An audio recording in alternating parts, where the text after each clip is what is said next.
¿Qué tal, Santiago? A mí me preocupa un poco la descapitalización de Vox que hemos visto en el último tiempo, ¿no? El otro día teníamos aquí en el Cascabel a Espinosa de los Monteros, Juan García Gallardo, que también tuvo pues, un papel muy destacado en la Junta de Castilla y León. También ha salido del partido de una manera un poco regular y tengo la sensación de que habéis ido perdiendo talento político en el último tiempo. ¿Cómo se puede explicar eso? Es decir, si Vox quiere tener un papel relevante, incluso en un futuro gobierno, probablemente a lo mejor en acuerdo con el Partido Popular, esa pérdida de talento que ha habido en el último tiempo, ¿cómo se explica? Señora Abascal, le voy a hacer dos en una, si me lo permite. Usted dice este gobierno aguanta hasta 2027, pero sus continuas referencias al Partido Popular dan la impresión de que ya está en una dinámica electoral. No sé si tiene miedo a que el voto útil se pueda ir con el partido de Feijóo. Dos, a quien no hemos votado ninguno de los españoles, ni de izquierda ni de derechas, aunque sí lo ha aprobado el Parlamento, es a la composición del Tribunal Constitucional. Quien pueda hacer que haga. ¿Cómo evitamos que cambien la Constitución que tenemos, una Constitución normativa, por una Constitución abierta, si no vamos a ir a las urnas hasta dentro de 2 años? Porque es lo que pretende la ponencia del Constitucional. Sí, yo le he estado escuchando atentamente y ha dicho usted que hay muchos partidos populares, hay muchos PPs, que su relación con el señor Feijóo es una relación cordial, pero que difieren en el análisis político. Yo le pregunto, ¿sería más fácil entenderse en el análisis político con la señora Isabel Díaz Ayuso, la presidenta de la Comunidad de Madrid? Señor Abascal, le he escuchado, no sé si más pesimista que nunca respecto a un posible cambio de gobierno en España, o más realista, por aquello de cómo le respondía Ana, ve que la legislatura aguanta hasta 2027, pero mi pregunta va encaminada, ¿no ve ninguna posibilidad de que se disuelvan las Cortes o haya elecciones a finales de este año o a principios del año que viene, especialmente si no hay presupuestos, si alguna de las investigaciones judiciales que acechan al gobierno le sigue dando reveses, si Sánchez tiene que aumentar el presupuesto para defensa obligado por la Unión Europea y en contra de sus socios? ¿No se está montando ahí una pequeña tormenta perfecta que puede abrir una posibilidad de elecciones o de cambio, o realmente usted lo descarta? Señora Abascal, le voy a hacer dos en una, si me lo permite.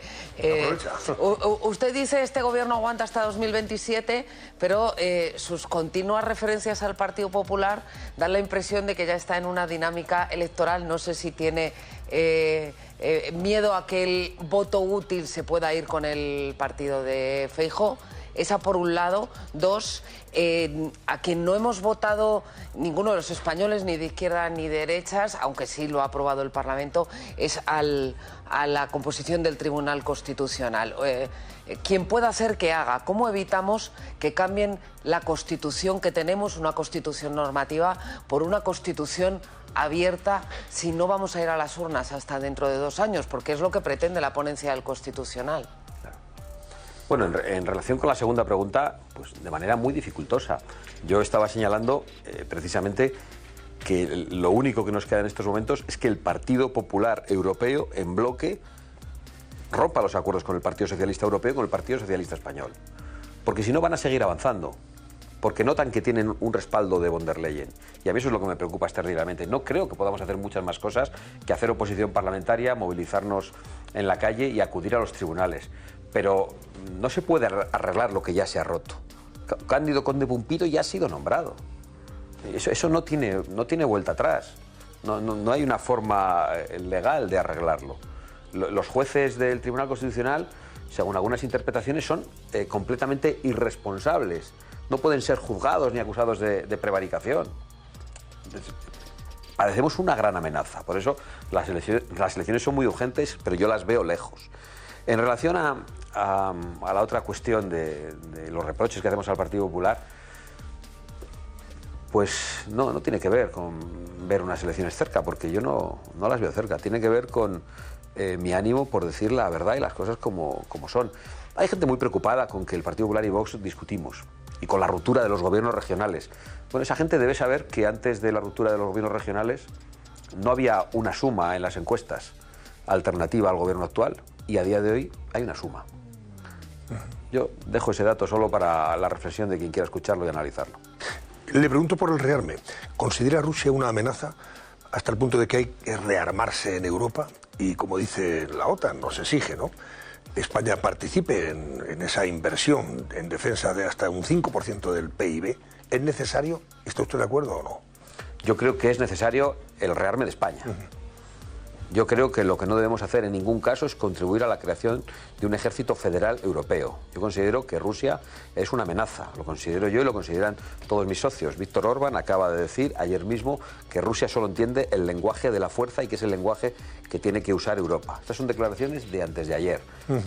Pero yo creo que sobre todo debemos reforzar nuestra propia defensa, nuestra propia seguridad, preocuparnos por las amenazas verdaderas y más cercanas. ¿Cuáles son? Y la amenaza que tiene España es la amenaza de otros países del sur. La amenaza de España es sobre Ceuta, sobre Melilla y sobre Canarias. Esa es nuestra gran amenaza. Y la amenaza es la invasión migratoria de carácter islámico que se está produciendo. Y eso es de lo que tenemos que protegernos. Y por supuesto que hay que invertir más en defensa, no tengo ninguna duda. Lo hemos dicho hace mucho tiempo, mientras el presidente del gobierno decía que había que cerrar el Ministerio de Defensa. Ahora bien, nosotros no vamos a apoyar al gobierno de España, al gobierno de Pedro Sánchez, absolutamente en nada. En nada de lo que proponga. Ni siquiera en esto del rearme. Ni aunque parezca que acierta. Porque no vamos a contribuir a sostener al gobierno ni a darle el más mínimo aliento. Y nos gustaría que el resto de la oposición hiciera lo mismo. Esther Jaén, pregunta para Santiago Abascal. Sí, yo le he estado escuchando atentamente y ha dicho usted que hay muchos partidos populares, hay muchos PPs, que su relación con el señor Feijóo es una relación cordial, pero que difieren en el análisis político. Yo le pregunto, ¿sería más fácil entenderse en el análisis político con la señora Isabel Díaz Ayuso, la presidenta de la Comunidad de Madrid? Pues la verdad es que tengo dudas de que sea así. No estoy muy seguro.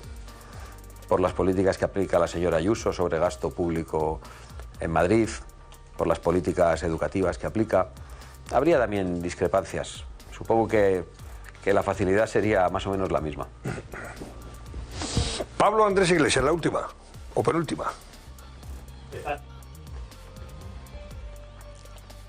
Ahora, vamos con ello.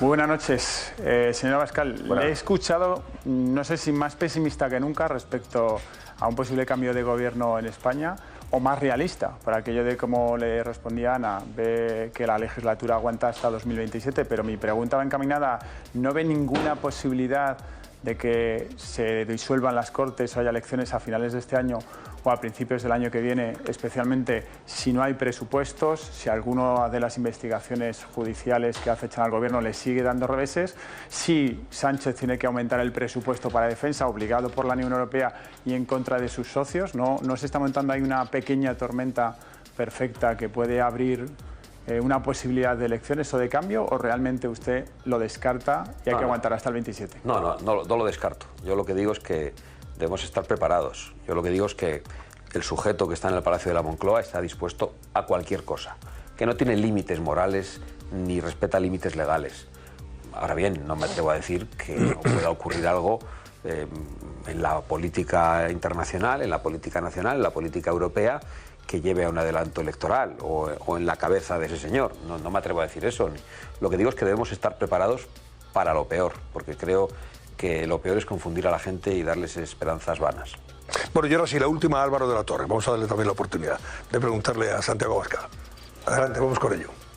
¿Qué tal, Santiago? A mí me preocupa un poco la descapitalización de Vox que hemos visto en el último tiempo, ¿no? El otro día teníamos aquí en el Cascabel a Espinosa de los Monteros, Juan García Gallardo, que también tuvo un papel muy destacado en la Junta de Castilla y León. También ha salido del partido de una manera un poco regular y tengo la sensación de que habéis ido perdiendo talento político en el último tiempo. ¿Cómo se puede explicar eso? Es decir, si Vox quiere tener un papel relevante, incluso en un futuro gobierno, probablemente a lo mejor en acuerdo con el Partido Popular, esa pérdida de talento que ha habido en el último tiempo, ¿cómo se explica?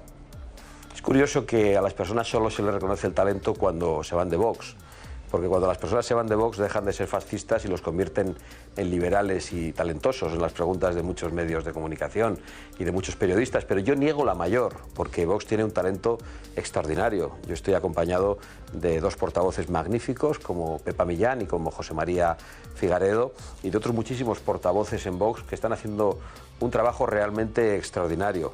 no sé, probablemente haya gente que tenga esa preocupación en el Partido Popular, ¿no?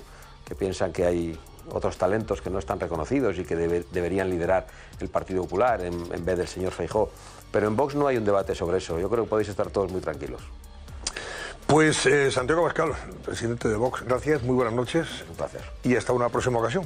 Y mientras tanto, pues a seguir adelante y aguantando marea, que se dice. Aguantaremos lo que nos echen.